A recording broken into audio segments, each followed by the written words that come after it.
Assalamualaikum warahmatullahi wabarakatuh. Selamat siang teman-teman semuanya. Terima kasih kehadiran pada siang hari ini di kantor KPK Gedung C1.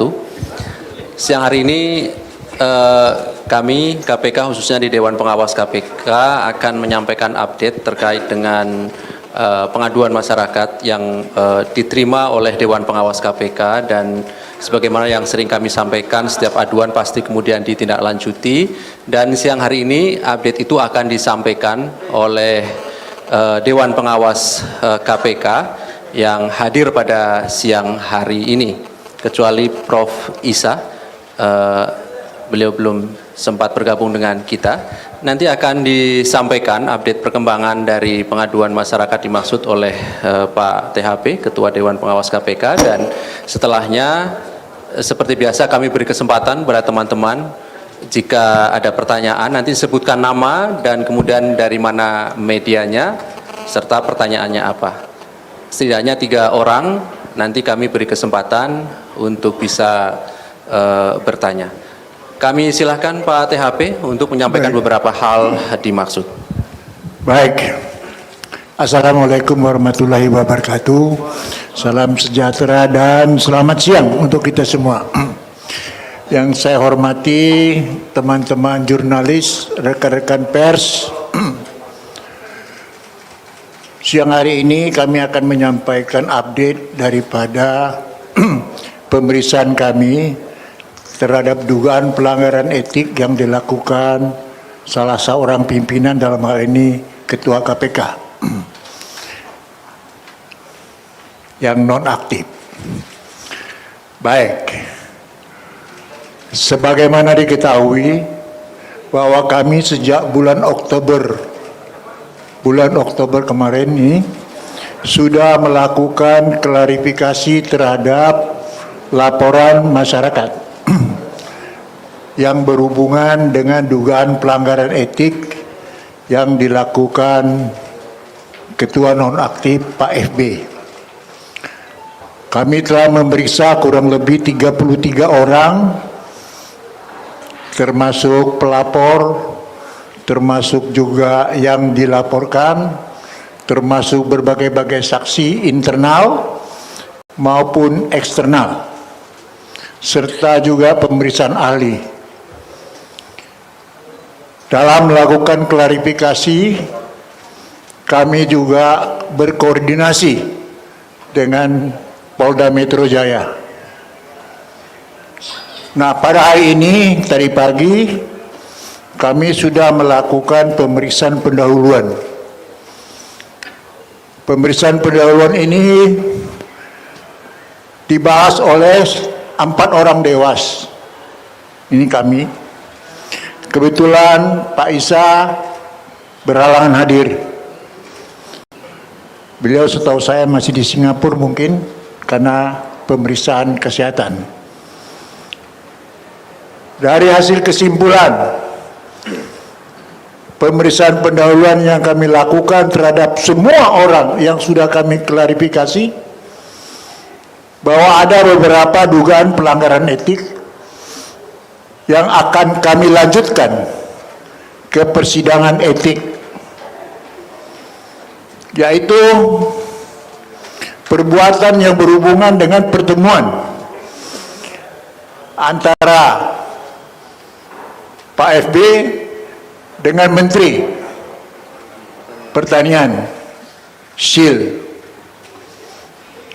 Ada beberapa pertemuan dan beberapa komunikasi. Itu satu. Dan kedua, yang berhubungan juga dengan adanya harta kekayaan yang tidak dilaporkan secara benar semuanya di dalam LHKPN, termasuk hutangnya. Itu yang kedua.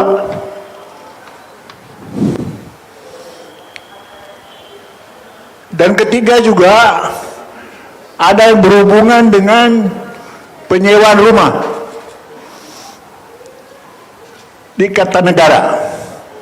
Ini sehubungan dengan seluruh ini adalah sehubungan dengan hasil pemeriksaan kami terhadap para saksi-saksi dan termasuk juga para pelapor dan yang dilaporkan. Oleh karena itu, dalam waktu yang dekat nanti kami akan melakukan sidang terhadap dugaan pelanggaran etik ini yang menurut kami adalah melanggar pasal 4 ayat 2 huruf A atau pasal 4 ayat 1 huruf J dan pasal 8 ayat E Peraturan Dewan Pengawas nomor 3 tahun 2021 tentang penegakan kode etik dan kode perilaku. Itu dia. Jadi kesimpulannya, dari hasil pemeriksaan pendahuluan yang kami lakukan, cukup alasan untuk melanjutkan dugaan pelanggaran etik ini ke persidangan kode etik yang akan kami mulai minggu depan setelah Kordia. Mungkin kami jatuhkan di hari apa, Bu? Hari Kamis tanggal 14 Desember 2023 jam 9, dan kita akan sidang maraton dan tentunya kita harapkan sebelum akhir tahun sudah selesai. Demikian penjelasan dari kami. Kalau ada yang mau tanya silakan. Ya, baik. Terima kasih Pak Ketua. Silakan, ada berapa orang? Satu, kemudian yang kedua, 2 orang ya. Oke, silakan. Sebentar Mas Yam ya. Silakan Mas Yomal.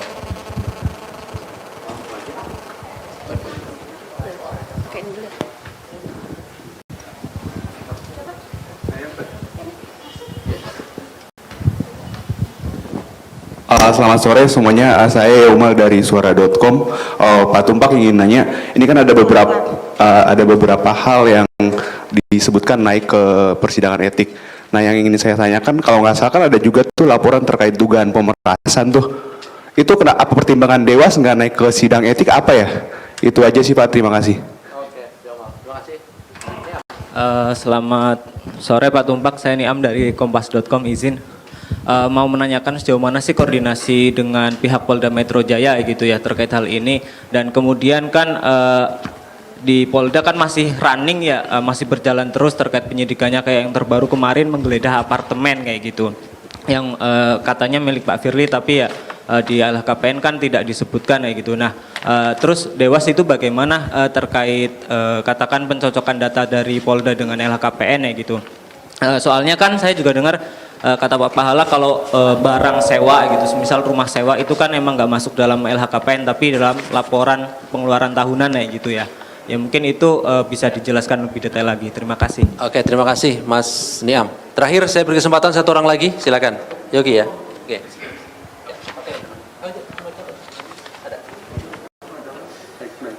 Itu.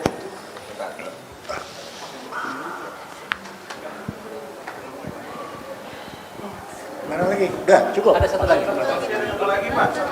Terima kasih, izin Pak Ali, Pak Dewas, dan Pak Tumpak. Saya ingin bertanya, kan tadi di pelanggaran poin ketiga ada penyewaan rumah Kertanegara, masalahnya itu. Dan pihak Maki pernah ngomong ada dugaan gratifikasi dari Pak Alex Tirta kepada Pak Firly. Apakah Dewas menemukan hal itu? Apabila memang ada cukup bukti, apakah nantinya kasus itu bakal ditangani oleh pihak KPK atau bakal dikembalikan kepada pihak Polda Metro Jaya? Itu aja, terima kasih. Baik, saya jawab. Tambahan sedikit Pak Tumpak, masih Yomal Pak. Kan laporan yang diterima Dewas itu ada banyak ya. Bisa mungkin dirinci Pak apa saja yang naik ke sidang etik dan apa yang tidak naik ke sidang etik, termasuk tadi pertanyaan saya soal dugaan pemerasan itu kenapa? Terima kasih. Terima kasih. Saya kira cukup ya teman-teman, 3 orang sebagaimana disebutkan di awal tadi. Kami silakan Pak Ketua. Baik, jadi begini. Kita tahu bahwa masalah ini juga sedang ditangani di Polda Metro Jaya. Kita tahu. Bahkan FB sudah dinyatakan tersangka. Tentunya ini nanti akan bermuara ke pengadilan. apa yang dilakukan oleh Polda Metro Jaya menyidik kasus tindak pidana. Beda dengan apa yang kami lakukan di Dewan Pengawas, mengklarifikasi mengenai dugaan pelanggaran etik. Jadi, yang berhubungan dengan tindak pidana, kita tahu bahwa di sana dugaan tindak pidananya itu ada pasal 12E pemerasan, pasal 12B besar gratifikasi, ada pasal 11 itu penyuapan, junto pasal 65 KUHP berlanjut. Itu semuanya akan nanti kita lihat hasilnya setelah dilakukan oleh Polda Metro Jaya, bahkan mungkin nanti sampai ke persidangan. Nah, Dewas tidak masuk ke situ. Tetapi masalah-masalah yang berhubungan dengan itu tentunya juga kami akan lakukan pemeriksaan. Kami sudah periksa juga itu, tapi tidak sampai ke terbukti atau tidak terbukti. Itu urusan pidana nantinya. Begitu. Saya rasa jelas ya? Belum jelas? Jelas. Berarti nggak ada dugaan gratifikasi Pak oleh Pak Tirta, Pak Firly? Kalau memang nanti ketemu kami di dalam persidangan itu ada gratifikasi, ya tentu kami putus juga gratifikasi. Karena gratifikasi juga adalah merupakan dugaan pelanggaran etik. Bakal dikasih ke Polda Metro Jaya atau pada KPK nantinya itu? Kita lihat nanti di persidangan etik kami. Tetapi tentunya di sana juga telah dilakukan pemeriksaan tentang itu. Ya, oke. Bisa jelas ini ya. Memang setiap orang yang sudah melakukan tindak pidana pasti melanggar etik. Betul? Nah, tapi ini kan sedang bergulir di sana. Kita tunggulah. Yang sekarang kami dari sisi etiknya. Betul? Oke. Pertanyaan yang kedua, bagaimana koordinasi kami? Kami lakukan koordinasi dalam rangka memintakan tambahan dokumen untuk sebagai bahan pembuktian di persidangan etik tadi. Kami sudah mendapat bantuan dari sana, juga dapat bantuan dari ahli untuk menentukan lokasi-lokasi tempat-tempat di mana ada pertemuan-pertemuan. Itu koordinasi kami. Tentang materi lengkapnya tentu saya tidak akan sampaikan, nanti di persidangan lah itu. Ya. Udah cukup? Ya. Yang ketiga tadi saya rasa sudah saya jawab dengan yang nomor 1 tadi. Ya. Yang laporan-laporan yang diterima Dewas yang naik dan mana yang tidak naik, atau sidang etik yang mana aja? Semua naik, cuma kami tidak menyentuh yang berhubungan dengan tindak pidana. Begitu? Tidak ada di beda-beda ini naik. Si A punya naik, si B punya tidak naik, enggak, semua naik. Cuman nanti ya tentu kami nanti lihat sampai persidangan nanti, kalau ini menyentuh pidana ya mungkin kami tidak sampai ke situ. Itu maksudnya. Oke. Oke. Sudah cukup jelas ya. Ada lagi? Baik. Ada lagi? Sepertinya cukup ya. Ya, oke. Baik. Terima kasih. Ada. Silakan. Ada satu Pak dari Kompas. Izin Pak, saya Yogi dari Kompas. Untuk teknisnya aja, untuk sidangnya nanti tuh kan tertutup ya biasanya ya Pak? Ya. Terus apakah Pak Firly juga akan harus mengikuti persidangan itu atau bagaimana untuk teknisnya? Tentu. Jadi kita akan panggil. Tadi sudah disebut Bu Albertina, kita sudah menentukan jadwal sidang dimulai dengan hari Kamis, Jumat, Senin, Selasa, Rabu, terus. Ya. Sampai selesai. Mudah-mudahan kami sehat-sehat semua ini, bisa menyidangkan perkara ini, khususnya saudaraku ini sehat-sehat semua, ya. Doakanlah ya. Ini kan Pak Firly kan berproses Pak ya di Barreskrim Pak. Ya. Nah, pertanyaan saya adalah ketika Pak Firly ditahan dan dia menjadi nonaktif, udah bukan jadi ketua KPK lagi, apakah sidang etik akan dihentikan, Pak? Jalan terus lah, jalan terus. Ya toh? Jalan terus. Beliau kan masih diberhentikan sementara. Ya toh? Masih insan KPK. Tapi kalau sudah tidak insan KPK lagi, lain ceritanya. Berarti sampai terdakwa ya, Pak? Sampai terdakwa dan dihentikan, benar-benar diberhentikan dari jabatannya. Itu baru seperti. Ya mungkin tidak sampai di situ udah putus ini. itu kan terlalu jauh kalau bilang itu, ya kan? Berani. Ya kan? Ya kan? Itu. Ya belum. Yang saya sudah bilang tadi, kami akan berusaha akhir tahun sampai dengan akhir tahun ini selesailah perkara itu, kira-kira gitu. Sebelum Natal kalau bisa. Baik, terima kasih Pak. Ya begitu. Saya kira cukup teman-teman. Cukup ya. Cukup ya. Baik, Terima kasih. Terima kasih. Bu, mau ada tambahan? Silakan Bu. Baik, terima kasih. Kami hanya menambahkan sedikit saja bahwa koordinasi kami dengan Polda Metro Jaya maupun dengan Bareskrim berjalan lancar seperti tadi disampaikan Pak Ketua. Selain kami pertukaran informasi mengenai dokumen-dokumen, juga kami juga minta bantuan dari Polda Metro Jaya untuk ahli, juga minta bantuan juga dari Bareskrim untuk pemanggilan saksi-saksi yang dari anggota Polri. Dan itu semua kami mendapat bantuan, berjalan semua dengan baik dan lancar. Kemudian tadi ada yang menanyakan mengenai masalah pengaduan itu. Memang pengaduan itu kita terima dari 3 pihak ya yang melaporkan. Yang satu itu dari Maki, Pak Boyamin. Kemudian yang 2-nya itu dari LSM. Inti dari 3 pengaduan itu, yang pertama itu adalah pemerasan, kemudian pertemuan, gratifikasi, pengisian LHKPN yang tidak jujur, kemudian gaya hidup mewah. Nah, dari yang semua pengaduan tadi, seperti sudah disampaikan Pak Ketua, sudah kami melakukan klarifikasi, dan dari klarifikasi itu kita tentukan bahwa ada dugaan 3 pasal yang tadi sudah disebutkan yang dilanggar atau yang cukup alasan lah untuk kita bawa ke persidangan etik. Nah, kemudian mungkin ditanyakan lagi lah, yang lainnya bagaimana? Yang lain pun di dalam persidangan etik itu akan kita tanyakan juga. Kalau nanti ada yang terbukti juga, akan kita putuskan juga di dalam persidangan etik itu. Tapi tadi seperti disampaikan juga bahwa ini kan ada titik singgungnya atau bersinggungan dengan yang diselesaikan atau yang sedang diproses oleh Polda Metro Jaya. Nah, tentu saja yang masuk ke dalam ranah pidana, ya seperti ada pemerasan, ada gratifikasi, ini kan kental sekali ranah pidananya. Kami dari Dewan Pengawas tidak mau masuk sampai ke ranah pidana.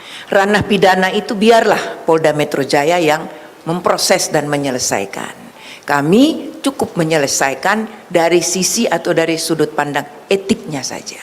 Sehingga nanti tidak saling berbenturan nanti.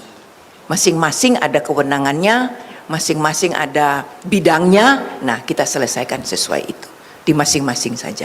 Mungkin itu aja sedikit tambahan dari kami, dan kami mohon doa dari teman-teman, kesabaran dari teman-teman. Kami dari Dewan Pengawas akan mulai bersidang tanggal 14 itu dan akan maraton sidang setiap hari kecuali Sabtu dan Minggu. Mudah-mudahan kami usahakan untuk menyelesaikan sebelum liburan Natal bisa diputus. Itu kami sangat konsentrasi penuh untuk menyelesaikan ini. Jadi kalau tadi disampaikan apa sampai menjadi terdakwa, ya mungkin mudah-mudahan sebelum menjadi terdakwa sudah bisa kami selesaikan untuk etiknya. Mungkin itu aja sedikit tambahan dari kami. Terima kasih. Baik, ya, baik. Terima kasih Bapak Ibu anggota Dewas yang sudah menyampaikan beberapa update pada kita. Terakhir ya, terakhir. Pak izin, kan mulai nanti pelaksanaan sidang etik kan hari Jumat. Nah, hari Kamis. Nah, yang akan ditanyakan adalah ujung dari sidang ini apakah ada kemungkinan dari dugaan pasal yang diduga dilanggar oleh Pak FB, adakah sanksi terberat yang akan diberlakukan alias diberhentikan secara tidak hormat? Jangan bicara sanksi dulu lah, kita sidang dulu lah, ya kan? Terbukti pun belum tahu juga kan, nggak boleh tuh, ya. Ya kita belum tahu, ya. Ya kita lihat nanti. Apa yang bisa sampai pada pemberhentian yang tidak hormat? Apa? Apa yang dimungkinkan seseorang akan diberhentikan secara tidak hormat?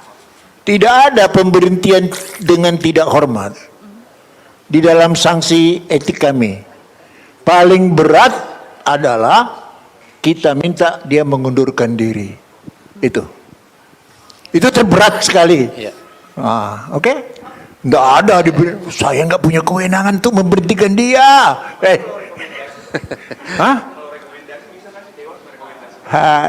Ya apakah itu rekomendasi, ya itulah dia. Iya. Dalam putusannya paling-paling begitu maksimalnya. Iya. Ya. Ya. Hebat juga kau pertanyaannya itu. Baik, terima kasih Pak Ketua dan Bapak Ibu anggota Dewas. Terima kasih pada teman-teman yang kehadirannya pada sore hari ini. Kami akhiri. Assalamualaikum warahmatullahi wabarakatuh. Waalaikumsalam. Oke.